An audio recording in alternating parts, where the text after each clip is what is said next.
kemudian cari pola yang paling tepat gitu sampai kepada stoik tadi. Kemudian kenapa kemudian Islam gitu? Ketemunya di mana? From Islamic debate. Jadi debat perbandingan agama Islam versus Kristen. Di YouTube? Di YouTube. Ada ya? Di YouTube ada. Dan yang pertama kali putar-putar itu tuh saya di tempat tinggal saya itu memang sering diputar yang kayak gitu dengan bapak kosannya. Oh. Nah, bapak kosannya ini memang suka muter kayak gitu. Lama-lama saya menarik juga ya kayaknya, because debate gitu loh. Siapa yang jadi pembicara waktu itu yang nonton di YouTube-nya? Banyak sih. And honestly, Zakir Naik. No, I didn't hear about Malah nggak ada. Enggak. Itu pas akhir-akhir. Akhir-akhir Saya udah mulai tahu Zakir Naik. Saya awal nggak tahu, Pak. Ahmad Didat, dengar Ahmad Didat? No. Itu juga menarik. Tapi kalau Zakir Naik, yes. Tapi itu pas middle ya, bukan pas awal. Pas awalnya saya denger yang kayak Handi Salabes, Bang Zuma, and then like Indonesia. Jonathan Nandar, Indonesian, Apology Indonesia Rapi dari itu, dan Kodon Ditan. Karena Chinese kan. Jadi saya penasaran kayak gimana. Saya mulai dengar, tapi pas saya dengar itu, I still on the side of Christian. Tetap saya Kristen. Walaupun saya nggak punya Tuhan, tetap Kristen.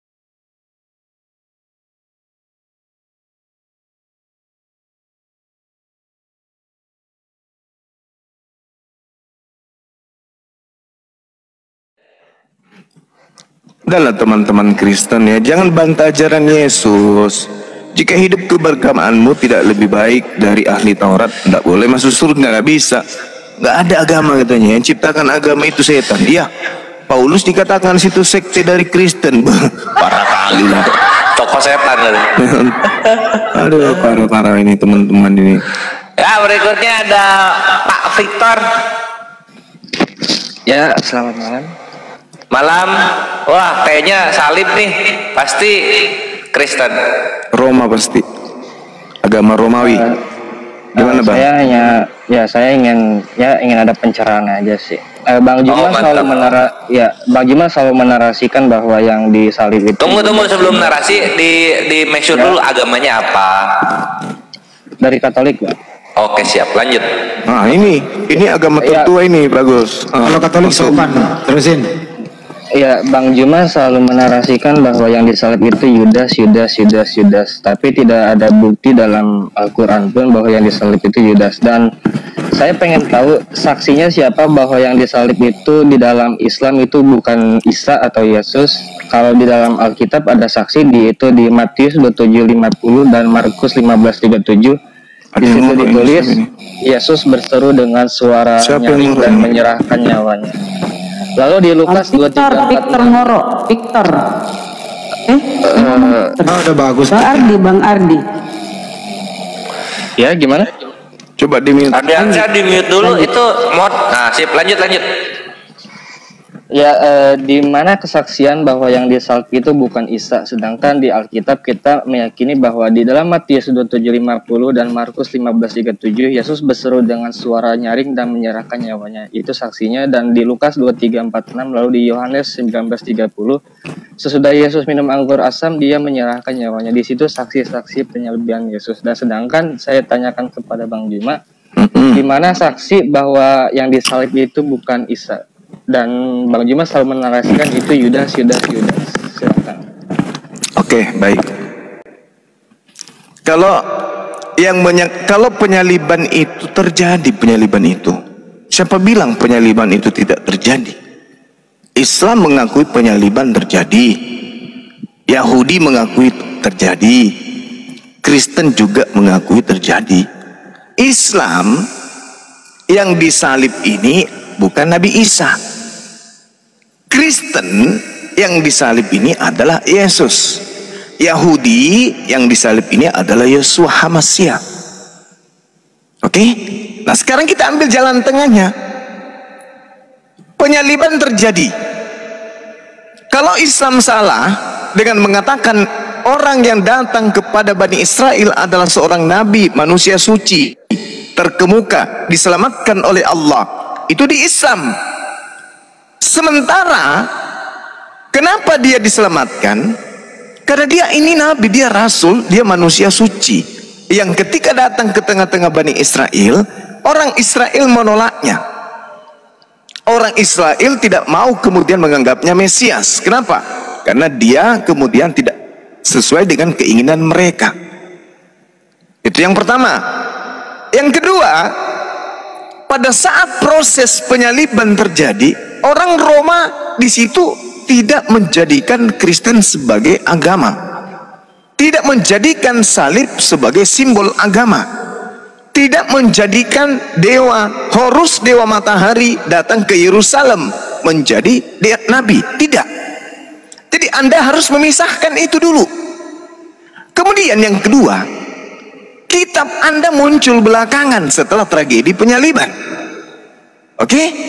Orang-orang Yahudi, orang-orang Roma, orang-orang Farisi, ahli Taurat yang hidup bersama dengan Yesus, dan tentara-tentara Roma yang hidup bersama dengan Yesus. Katolik tidak. Pahami itu dulu. Islam pun tidak. Oke? Secara histori, Nabi Allah datang di tengah-tengah Bani Israel. Ini Rasulullahi ilaikum. Matius 15 nomor 24. Pengakuannya juga ada di dalam kitab saudara. Aku diutus kepada domba yang sesat dari umat Israel. Selesai di situ. Kemudian Al-Quran mengatakan wa makaru wa makarallah. Orang Yahudi pada saat itu membuat makar terhadap Nabi Isa alaihissalam. Mereka ingin membuat tipu muslihat. Mereka bersepakat, mereka ingin membunuh Nabi Isa. Mereka ingkar kepada Nabi Isa. Mereka bersepakat untuk melenyapkan Nabi Isa. Allah selamatkan, terangkat ke langit. Selesai perkara. Tetapi ada yang menggantikan dia. Nah, yang menggantikan dia inilah yang kalian sembah, yang diajarkan kemudian oleh orang Farisi kepada Roma sebagai pengganti dewa mereka. Maka dilantiklah Yesus di dalam mahkamah agama kalian, Roma, pertama kali konsili, menjadi Tuhan, menggantikan dewa matahari. Jadilah Yesus duduk di sana sebagai Tuhan. Yesus yang mana ini? Yesus yang disalib. Siapa dia? Pengganti Nabi Isa alaihissalam. Apakah ada beban? Sabar. Ya, maksud ya, oke, silakan. Apakah ada beban umat Islam untuk mempertanggungjawabkan siapa saksinya, siapa saksinya? Tidak. Karena umat Islam tidak ada pada saat itu. Umat Islam hanya beriman Nabi kami suci dari penyaliban. Nabi kami bersih dari noda. Nabi kami diselamatkan dari kematian. Terangkat dia ke langit. Nah, sekarang Anda buktikan. Buktikan ke kami. Anda yang punya tugas untuk membuktikan bahwa Nabi Tuhan yang suci ini pantas terkutuk, wajar terkutuk, wajar mati, wajar dibunuh dengan alasan 1, 2, 3, 4, 5. Kalau alasan-alasan ini benar-benar masuk ke dalam data-data perjanjian lama, maka kami pun akan mengatakan kemungkinan Anda yang benar. Tapi kalau tidak, berarti Al-Quran kami 100% benar. Silakan Anda buktikan. Anda yang punya tanggung jawab untuk membuktikan. Apa alasannya Yesus yang manusia suci ini harus mati terkutuk di atas tiang salib? Silakan. Jadi memang nggak ada saksinya ya di saat Isa itu digantikan, atau memang itu si Yudas yang disalibkan ya? Saudara. Jujur, ya enggak, sebentar ya, bentar. Cuman di sini saya juga ada nubuatan juga memang bahwa Yesus itu memang harus disalibkan di Matius 27:50, lalu Markus 15 bentar. Saya buka Alkitab dulu. Oh ya.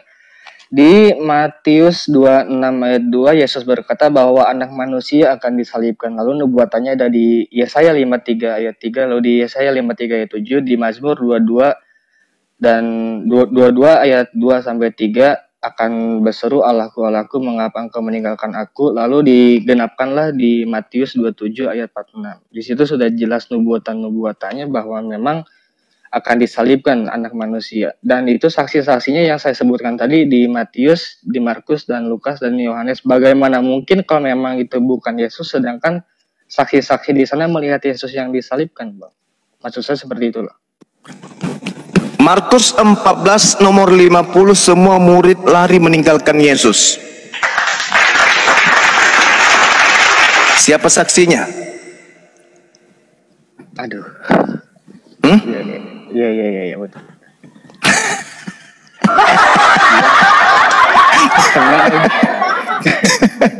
Kena lagi. Ya, iya. Coba lanjut. Siapa saksinya? Ayo. Terus kemudian, silakan. Ya, saksinya yang saya bacakan tadi, Bang, di Matius 27:50, Markus 15:37 dan Lukas 26:46 dan Yohanes 19:30. Saksinya kan sudah diceritakan tadi, semua murid lari meninggalkan Yesus. Oke, kalau memang murid itu lari, lalu siapa yang menulis ini gitu loh. Nah,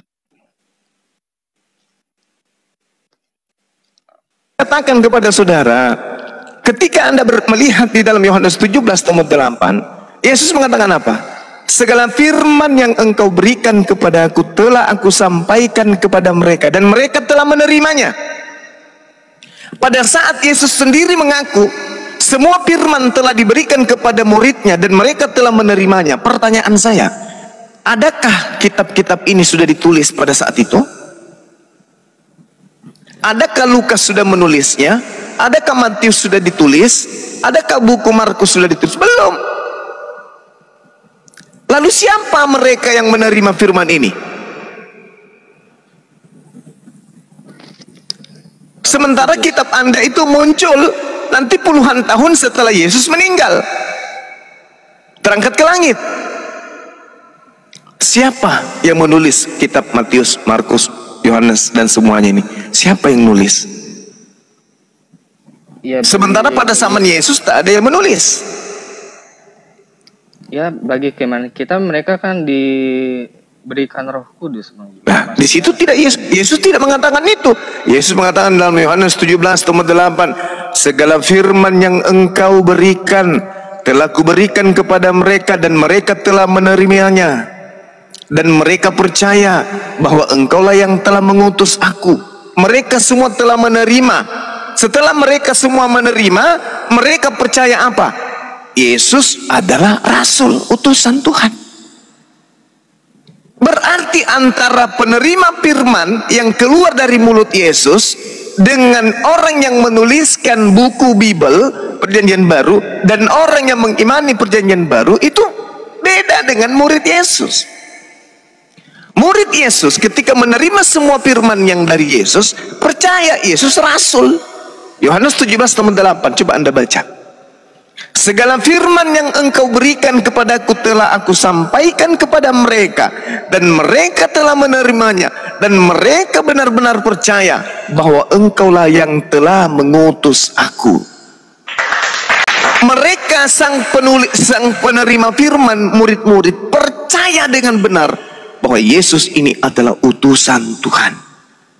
Beda enggak? Beda kan dengan Kristen, dengan Katolik? Beda kan dengan penulis Bible? Beda. Murid-murid Yesus percaya dengan benar bahwa Yesus adalah rasul. Sementara Katolik percaya dengan benar bahwa Yesus adalah Tuhan. Beda kan? Beda. Tapi Petrus pernah menyeru Yesus itu Tuhan. Yes. Dalam bahasa Aramaik, Maran. Iya, betul. Mar, dalam bahasa Yunani Kurios, artinya Tuan. Dalam bahasa Arab Sayyid. Nabi Muhammad SAW juga dipanggil Sayyid, Tuan. Bukan Tuhan, bukan Allaha, bukan Akontas, bukan. Tapi Mar atau Kurios. Jadi Yesus itu datang di tengah-tengah Bani Israel hanya sebagai nabi. Dan satu hal yang perlu saudara pahami. Yesus berkata kepada orang-orang yang percaya kepada dirinya, waspadalah kepada nabi-nabi palsu yang datang kepada kalian setelah aku tak ada. Tanda-tandanya dari buahnya kamu bisa melihat dia memanggil aku Tuhan, bermujizat pakai namaku, mengusir setan pakai namaku, dan bernubuat pakai namaku. Itu buah-buah dari pengajaran nabi palsu. Nah, ternyata buah-buah dari pengajaran nabi palsu itu semuanya ada di Katolik. Gimana dong? Kata Yesus di data nomor 23-nya, pada saat itulah aku akan berterus terang kepada mereka bahwa aku tidak mengenal engkau, enyahlah daripadaku, kalian semua adalah pembuat kejahatan. Gimana tuh kalau kayak gitu? Percuma hidup dengan konsep agama Anda, tapi ujung-ujungnya diusir oleh Yesus. Untuk apa? Kita fokus ke penyaliban aja ya Bang Juma dulu. Oke, silakan. Ya, fokus. Kalau memang begitu, bagaimana Bang Juma bisa membantahkan Yesaya 53 ayat 3 dan Yesaya 53 ayat 7, lalu di Mazmur 22 ayat 2 sampai 3. Itu perbuatannya itu jelas banget itu. Oke. Ada dua bantahan bagi saya yang sangat-sangat luar biasa di sini. Secara logika aja dulu. Kalau Yesaya 53 ini dijadikan sebagai dasar pijakan orang Roma yang bukan bagian Yahudi, bukan murid-murid Yesus, sebagai dasar pijakan kemudian untuk mengatakan Yesus disalib, itu sangat jauh sekali dari harapan. Jauh, ibaratkan tuyul merindukan bulan. Kenapa? Kenapa? Coba Anda baca Yohanes 11 dari 45 sampai nomor 57. Di situ sudah berkumpul penggawa-penggawa Yesaya 53. Mereka disebut imam besar, mereka disebut ahli Taurat, bahkan hadir di tengah mereka itu adalah mahkamah agama. Mahkamah agama hadir, ahli Taurat hadir, orang Farisi hadir, mahkamah agama hadir. Ini penggawa-penggawa semua nih. Anda mau tanya apa tentang Yesaya, dimakan habis. Tapi kenapa pada saat mereka sepakat membunuh Yesus, tidak ada satupun yang mengatakan ini kan dinubuatkan dalam kitab kita Yesaya? Tak ada. Ini kan dinubuatkan di dalam kitab ini, tak ada. Ini kan ada di Mazmur, tak ada sama sekali, tak ada. Tapi apa yang mereka lakukan, saudara? Mereka kemudian membuat kesaksian-kesaksian palsu. Mereka sepakat membunuh Yesus kemudian dengan cara apa? Mereka membuat nubuat tahun itu juga. Saya bacakan dalilnya. Banyak di antara orang Yahudi yang melawat Maria dan menyaksikan sendiri apa yang dibuat Yesus kepada mereka. Tetapi ada yang pergi kepada orang Farisi dan menceritakan kepada mereka apa yang telah dibuat Yesus. Lalu imam-imam kepala, coba hadir di situ. Imam-imam kepala, orang-orang Farisi, memanggil juga mahkamah agama. Berkumpul mereka, bermusyawarah mereka.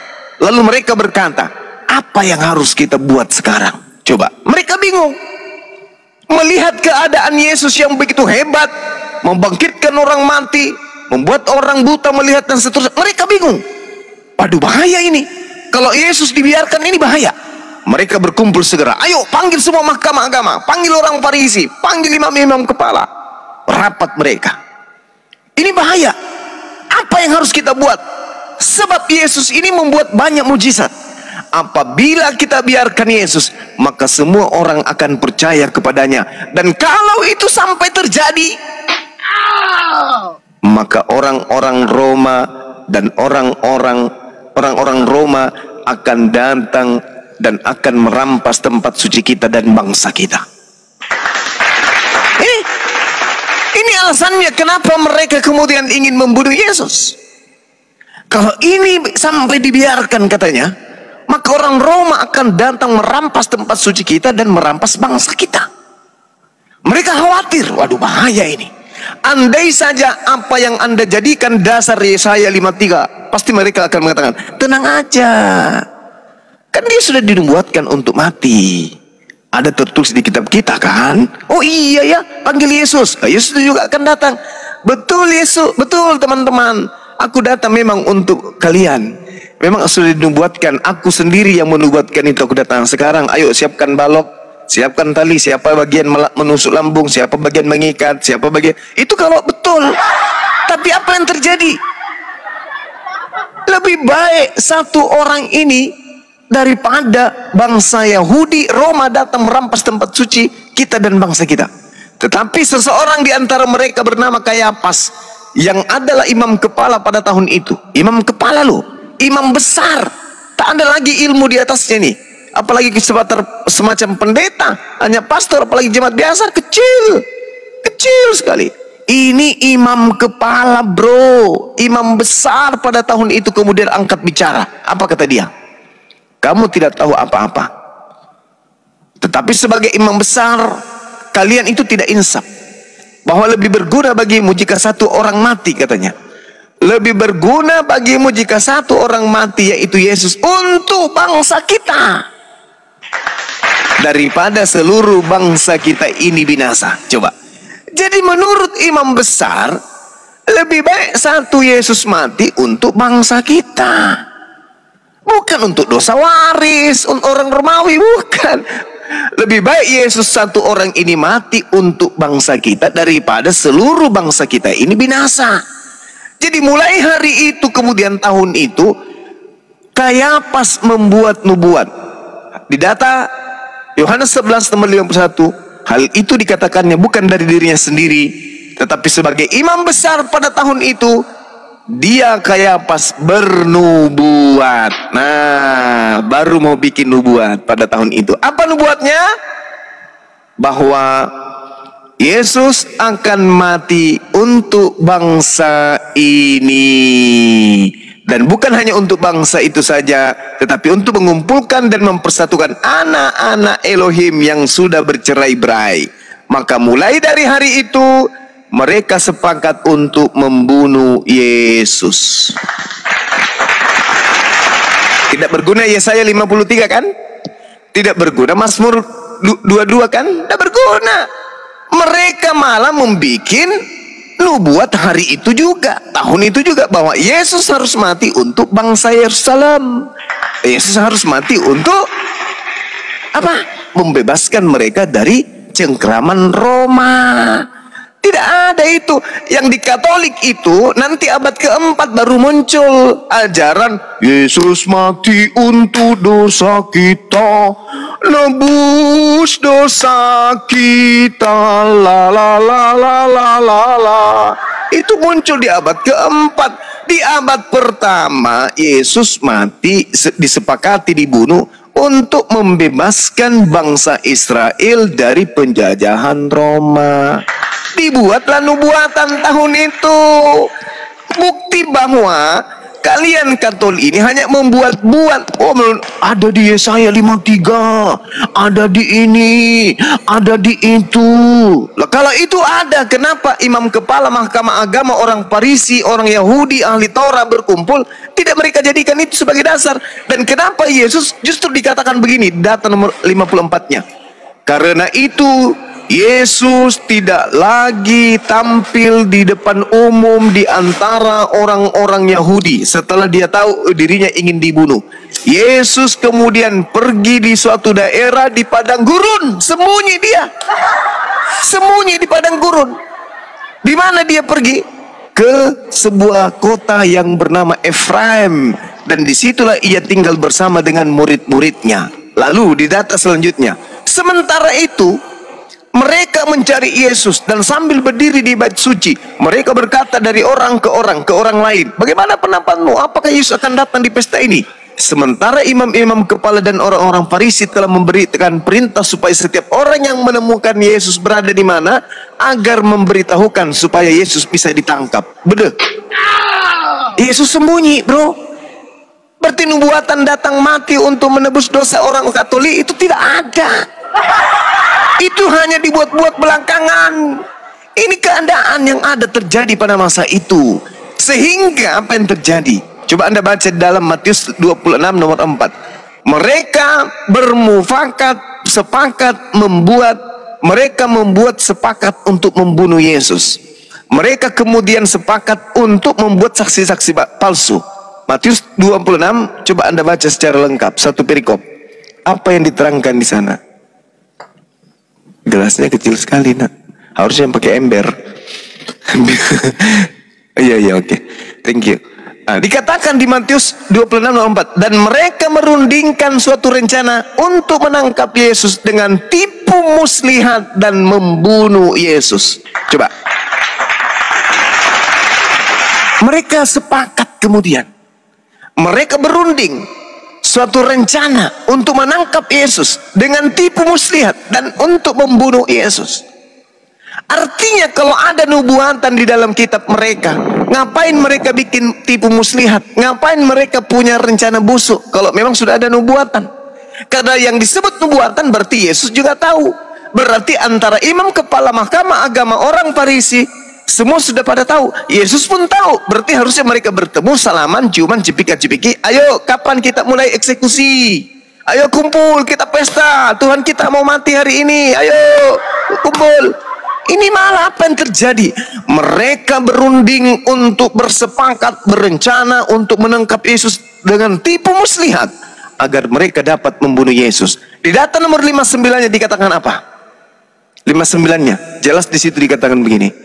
Imam-imam kepala malah seluruh mahkamah agama yang ada di Yerusalem mencari kesaksian palsu terhadap Yesus supaya Yesus dapat dibunuh. Jedar. Kalau ada nubuat, kenapa harus bikin kesaksian palsu? Kalau penyaliban itu adalah satu yang baik, kalau penyaliban itu adalah jalan keselamatan, kalau penyaliban itu adalah hal yang diridai Allah, hal yang ditunjukkan oleh Allah sebagai penebusan dosa untuk mendamaikan dosa manusia, maka kenapa harus ada tipu muslihat? Kenapa harus kemudian ada kesaksian palsu? Kenapa ada kemupakatan untuk merencanakan rencana jahat? Kenapa? Bukankah hal yang baik harus dimulai dengan hal yang baik? Bukankah suatu keselamatan harus dijalankan dengan kebenaran? Tapi ternyata penyaliban dikelilingi oleh hal-hal yang penuh dengan perbuatan-perbuatan setan. Yesus pun berkata dalam Yohanes 6 nomor 70, bukankah aku yang memilih engkau yang 12, namun satu di antaramu adalah iblis. Siapa itu? Yudas. Apa mungkin Yesus yang adalah orang yang dikasihi, inilah anakku yang kukasihi, kepadanya aku berkenan. Bapa yang telah mengasihi aku sebelum dunia ini ada. Bapa yang mengasihi aku, Bapa yang mengutus aku, Bapa yang mengasihi aku, mengasihi. Apa mungkin ketika Tuhan datang memproklamirkan begitu cintanya Tuhan akan dunia ini sehingga ia menenggurakan anaknya yang tunggal? Barang siapa yang percaya, inilah anakku yang kukasihi, katanya. Apakah mungkin anak yang dikasihi, anak yang disayangi, dengan tipu muslihat, dengan rencana jahat, persekongkolan iblis, pengkhianatan Yudas, dijual dengan murah 30 keping perak? Tuhan izinkan? No, tidak mungkin. Oleh karena itulah Al-Quran datang mengatakan bahwa Nabi Isa tidak mereka bunuh ketika mereka bersepakat membunuh Yesus. Nabi Isa alaihissalam dalam hal ini mereka berencana kemudian, tetapi ternyata Tuhan membatalkan rencana itu. Mana buktinya? Di Amsal 21 nomor 18, apa kata Tuhan? Ketika mereka berencana membunuh, orang fasik dipakai sebagai tebusan bagi orang yang benar, dan pengkhianat sebagai ganti orang yang jujur. Lalu kita lihat apa yang tertulis di dalam Mazmur 37 kemudian. Jelas di sana, tanpa keraguan, Tuhan mengatakan dengan jelas di dalam Mazmur 37 nomor 28. Sebab Tuhan mencintai hukum, dan Tuhan tidak meninggalkan orang yang dikasihinya. Sampai selama-lamanya mereka akan terpelihara. Lalu kemudian data selanjutnya di Mazmur 37 ini, orang fasik mengintai orang yang benar dan berniat membunuhnya, tetapi Tuhan tidak menyerahkan orang benar itu ke dalam tangannya. Tuhan tidak membiarkan dinyatakan terkutuk pada saat dia diadili. Terus Tuhan mengatakan bahwasanya orang-orang benar diselamatkan oleh Tuhan.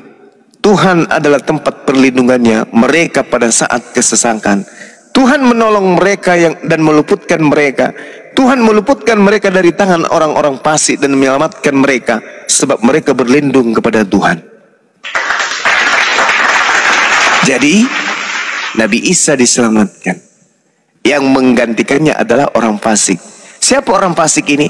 Pemakan suap.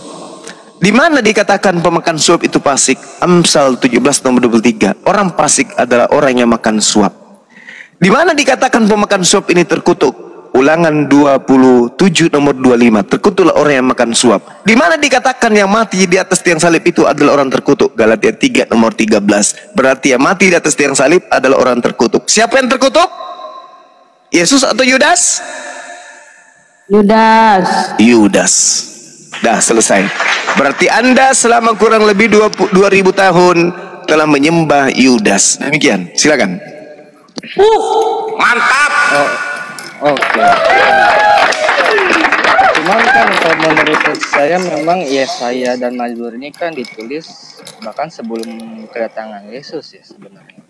Dan jujur kalau tentang bantahan Bang Juma tentang kesaksian Yesus itu disalib itu belum memuaskan saya. Kalau Bang Juma menarasikan mungkin Matius 27:50 atau Markus 15:37 dan Lukas 23:46 dan Yohanes 19:20 bahwa yang disalibkan itu memang Yudas, namun memang itu diserupakan dengan Yesus, wajahnya, bentuknya, fisiknya seolah-olah Markus, Matius, Lukas ini seolah-olah mereka melihat dia adalah Yesus. Mungkin kalau Bang Juma menarasikan seperti itu, saya bisa mempertimbangkan. Nah sekarang mari kita lihat. Jangan percaya saya. Bunda Rahma maju. Matius 27 nomor 5. Kita lihat. Yesaya dan Mazmur kan itu ditulis sebelum kedatangan Yesus. Oke, baik. Oke. Kita lihat ya Bang. Sambil Bunda Rahma siapkan atau Dinda Kores, kita lihat. Yeremia 53 harus kita mulai dari Yesaya 53 harus kita mulai dari Yesaya 52. Jangan loncat karena ini berbicara mengenai apa? Penderitaan Bani Israel. Kita lihat di sini, terjaga-jagalah, kenakanlah kekuatanmu seperti pakaian hai Sion, kenakanlah pakaian kehormatanmu hai Yerusalem. Ini Yerusalem. Maaf Bang, di ayat apa Bang biar saya baca juga? Yesaya 52, satu perikop. Oke ya. Bunda Rahma siapkan data Matius 27 nomor 5. Hai Yerusalem kota kudus, sebab tidak seorang pun yang tak bersunat atau yang najis akan masuk lagi ke dalammu. Ini Kristen udah tertolak duluan di sini. Kristen nggak boleh masuk di sini. Kebaskanlah lebu daripadamu, bangunlah hai Yerusalem yang tertawan, tanggalkanlah ikatan-ikatan dari lehermu hai putri Sion yang tertawan. Ini untuk orang Yerusalem ini. Sebab beginilah firman Tuhan, kamu dijual tanpa pembayaran, maka kamu akan ditebus tanpa pembayaran juga. Ini untuk orang Yerusalem. Tidak ada hubungannya dengan Roma. Ditebus mereka dengan pembayaran tanpa juga. Sebab beginilah firman Tuhan Elohim, dahulu umatku berangkat dari Mesir untuk tinggal di situ sebagai orang asing, lalu Asyur memeras tanpa alasan. Ini untuk orang Yerusalem. Tetapi sekarang apakah lagi urusanku di sini? Demikianlah firman Tuhan, umatku sudah dirampas begitu saja. Siapa? Yerusalem, bukan Roma. Mereka yang berkuasa atas dia memegahkan diri. Demikianlah firman Tuhan. Dan namaku terus dihujat sepanjang hari. Sebab itu umatku akan mengenal namaku, dan pada waktu itu mereka akan merasa mengerti bahwa aku dia yang berbicara. Ya aku. Betapa indahnya kelihatan dari puncak bukit-bukit kedatangan pembawa berita yang mengabarkan berita damai, yang memberitakan kabar baik, yang mengabarkan berita keselamatan kepada Sion. Tuhanmu itu raja. Dengarlah suara orang-orang yang mengawal engkau. Mereka bersama-sama bersorak-sorai, sebab dengan mata kepala sendiri mereka melihat bagaimana Tuhan kembali ke Sion. Tak ada hubungannya dengan Romawi. Dengarkanlah kemudian, bergembiralah, bersorak-sorailah bersama-sama. Hai reruntuhan Yerusalem. Sebab Tuhan telah menghibur umatnya, telah menebus Yerusalem. Tuhan telah menunjukkan tangannya yang kudus di depan mata semua bangsa. Maka segala ujung bumi melihat keselamatan yang dari Elohim kita. Menjauhlah, keluar dari sana. Janganlah engkau kena kepada yang najis. Keluarlah dari tengah-tengahnya. Sucikanlah dirimu, hai orang-orang yang mengangkat perkara keserupan Tuhan. Sungguh kamu tidak akan buru-buru keluar dan tidak akan lari-lari berjalan. Sebab Tuhan akan berjalan di depanmu, dan Eloh Israel akan menjadi penutup barisanmu. Lanjut, sesungguhnya hambaku yang berhasil akan berhasil. ia akan ditinggikan, disanjung dan dimuliakan. Udah kena Yesus di sini. Sesungguhnya hambaku akan berhasil, ia akan ditinggikan dan disanjung dan dimuliakan. Ini berbicara mengenai siapa? Yerusalem. Seperti banyak orang yang tertegun melihat dia, begitu buruk rupanya, bukan seperti manusia lagi, dan tampaknya bukan seperti anak manusia lagi. Demikianlah ia akan membuat sercengang bangsa-bangsa raja. Ini untuk Yerusalem ini secara keseluruhan. Sebab kata Tuhan, apa yang tidak diceritakan kepada mereka akan mereka lihat, dan apa yang mereka dengar akan mereka pahami. Kita lanjut sedikit ke Yesaya 53. Kita masuk dalam intinya. Jadi ini tidak bisa dipisahkan, karena ini adalah narasi Tuhan tentang Yerusalem. Masuk ke data nomor 53. Siapakah yang percaya berita yang kami dengar? Dan kepada siapakah tangan kekuasaan Tuhan akan dinyatakan? Sebab taruh ia tumbuh di hadapan Tuhan, dan sebagai tunas dari tanah kering. Ia tidak tampan dan semaraknya pun tidak ada, sehingga kita memandang dia, dan rupanya pun tidak sehingga kita menginginkannya. Kita ini siapa? Roma. Masuk Romawi di sini? Tidak masuk. Dia dihina dan dihindari orang. Ini Yerusalem tadinya pada saat pembuangan, pada saat diperbudak oleh Mesir maksudnya. Orang yang penuh kesengsaraan dan yang biasa menderita kesakitan. Ia sangat dihina sehingga orang menutup mukanya terhadap dia. Dan bagi kita pun dia tidak masuk hitungan. Kita ini siapa? Roma? Tidak. Ini untuk Yerusalem. Mereka adalah bangsa yang tadinya diangkat oleh Allah. Ia dihina, dihindari orang. Lalu kemudian dikatakan, tetapi sesungguhnya penyakit kitalah yang ditanggungnya, dan kesesaran kita yang dipikulnya. Ini maksudnya adalah keturunan daripada Bani Yakub, di mana nenek moyang mereka tadinya sengsara, kemudian dibawa pembantaian Mesir. Tak ada hubungannya dengan Romawi Kristen, yang nggak ada. Itu satu. Kemudian Anda membawa Mazmur 22. Ketika berbicara mengenai Mazmur 22, di situ diterangkan begitu. Gimana? Mazmur 27, bukan 22. Mazmur 27 itu gimana? Apa yang dikatakan di sana? Bentar. Poinnya saja.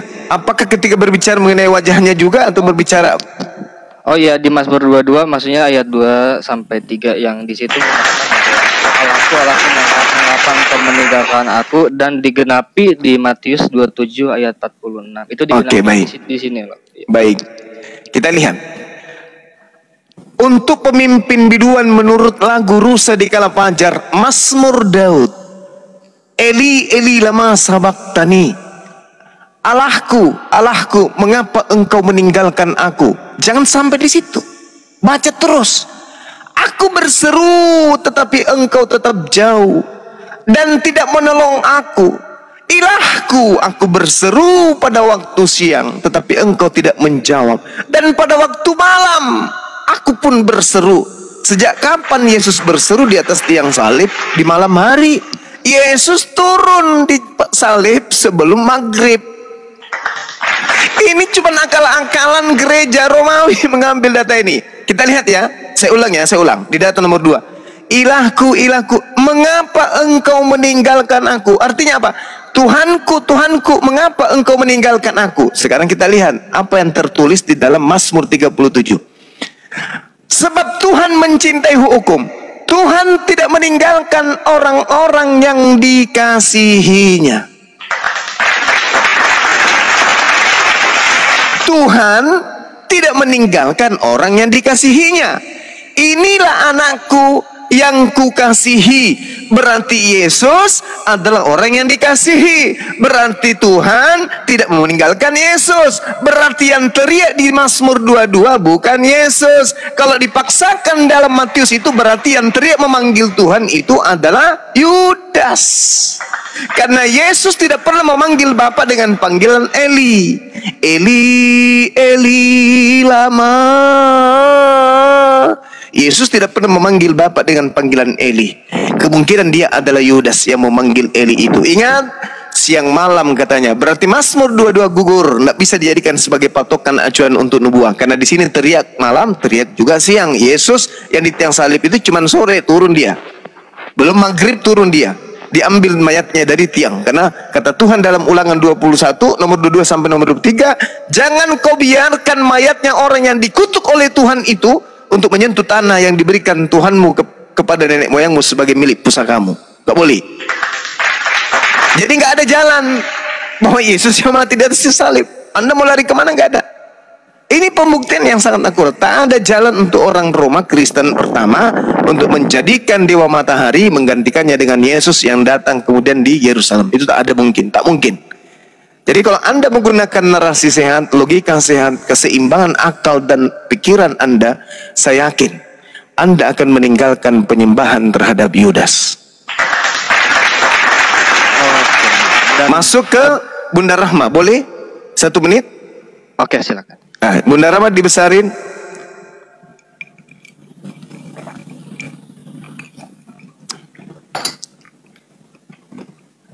Tuh, Matius 27. Ini Alkitab Sabda. Ini kitab saudara, bukan kitab kami. Coba dibaca catatan fullnya di bawah. Atau dibaca, Bun. Oke, nah, ini ya. Matius 27 tadi ya. Matius mengatakan bahwa Yudas menggantung diri, ya, menggantung diri.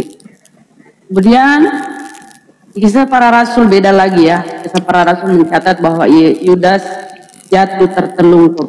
Ya. Nah,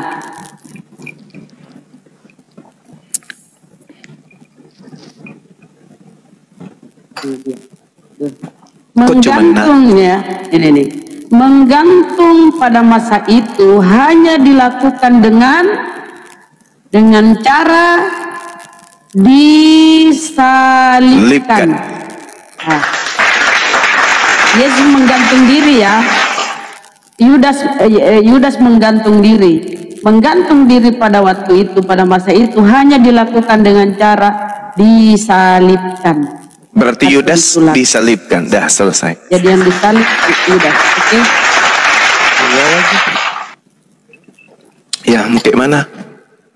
Kami hanya membantu saudara-saudara Islam sebagai rahmat datang kemudian meluruskan. Kedatangan Islam kemudian untuk sebagai rahmat bagi orang-orang. Makanya Al-Quran menarasikan di awal apa? Kata Al-Quran, ya ahlal kitab, la taglu fi dinikum wa la taqulu 'ala Allah illa al-haqq.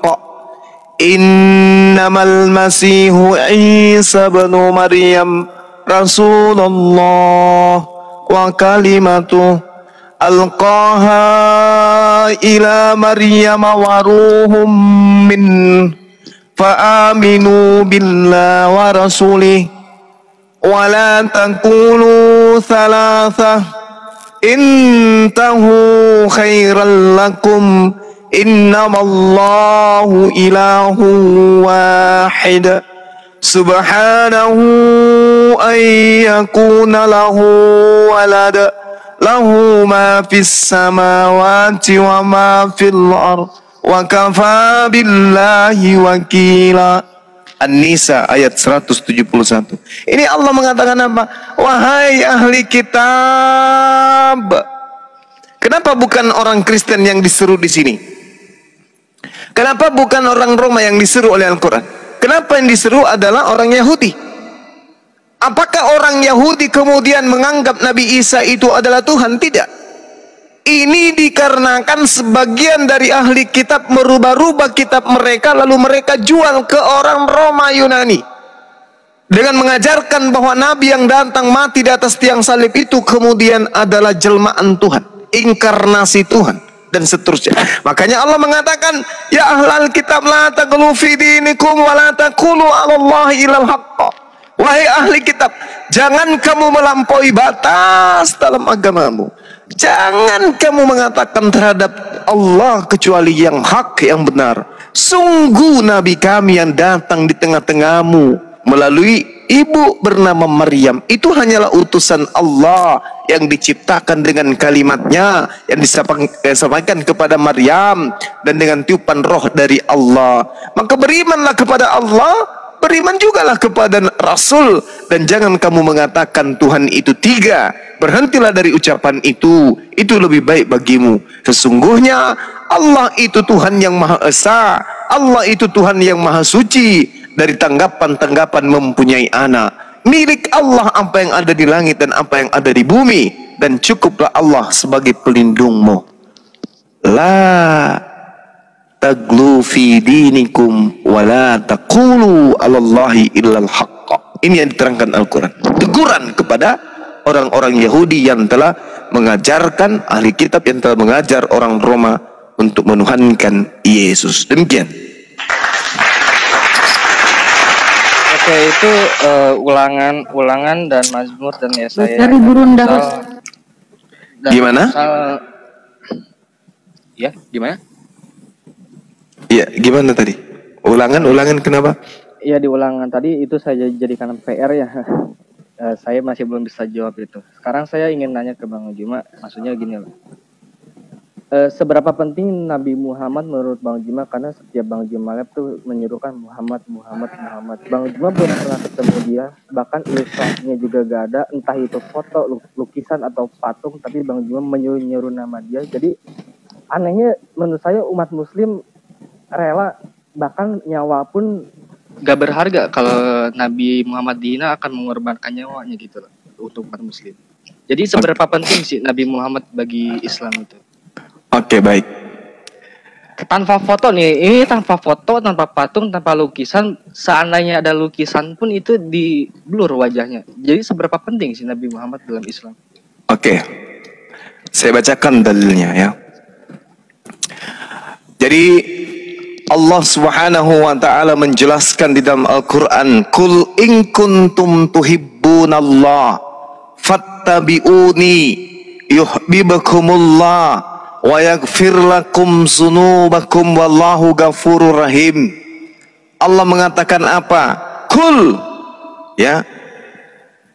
Katakanlah kepada manusia, apabila mereka mencintai Allah, mencintai pencipta langit dan bumi, kata Allah, katakan kepada mereka, ikutilah aku. Itu. Jadi Allah memerintahkan baginda Rasul Muhammad SAW, jika kamu mencintai Allah, ikutilah aku. Niscaya Allah mencintaimu dan Allah mengampuni seluruh dosa-dosamu. Coba. Jadi dengan mengikuti Nabi Muhammad SAW, maka Allah akan mengampuni dosa-dosa seluruh umat manusia. Lalu kemudian dikatakan dalam Al-Quranul Karim surah Al-Jumu'ah ayat 2, "Huwallazi ba'atsa fil ummiyina rasulan minhum yatsu 'alaihim ayati wa yuzakkihim."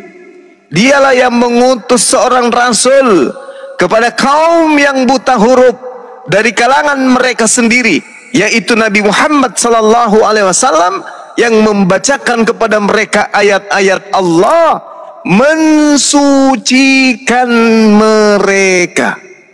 Coba. Jadi orang yang mengikuti Nabi Muhammad adalah orang yang disucikan, orang yang dikuduskan. Ketika orang dikuduskan, berarti maksudnya kemana orang kudus ini? Ke dalam surga. Kalau dalam konsep kalian, saudara kemudian mengatakan Yesus itu menebus dosa-dosa kalian. Kalau kami tidak. Nabi Muhammad tidak menebus dosa kami, tapi Nabi Muhammad mensucikan kami. Kami nggak butuh tebusan. Biarkan kami bertanggung jawab atas dosa-dosa kami. Kami nggak butuh orang untuk menanggung apa yang kami lakukan. Kami yang menanam, kami yang menanam, kami yang memetik, kami yang melakukan, kami yang bertanggung jawab. Itulah Islam yang benar. Kami nggak butuh ditebus. Kami nggak butuh orang-orang jadi korban. Kami nggak butuh seorang ibu jadi yatim piatu, ditinggal oleh anak sematawayang untuk dosa-dosa orang. Kami tidak butuh. Yang kami butuhkan adalah orang yang mampu mensucikan kami. Ini Al-Quran. Huwaladzi ba'atsa fil ummiyina rasulan minhum yatlu 'alaihim ayatihi wa yuzakkihim wa yu'allimuhumul kitaba wal hikmah wa in kanu min qablu lafi dhalalin mubin. Mereka kemudian disucikan dan mengajarkan kepada mereka kitabullah dan hikmah, meskipun sebelumnya mereka benar-benar dalam kesesatan yang nyata. Bagaimana mungkin kami tidak mencintai beliau? Ketika kami punya dosa dalam sehari, dosa kami bisa terhapuskan dengan sholat. Coba, ketika kami punya dosa dalam seminggu, dosa kami terhapuskan dengan Jumat.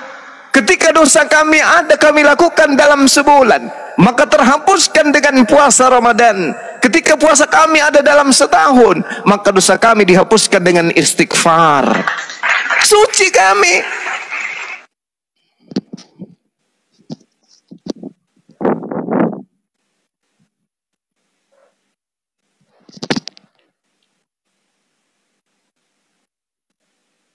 Hilang. Gurunda hilang. Jaringan ya. Jaringan. Besari Gurunda host. Daeng Bang Handi.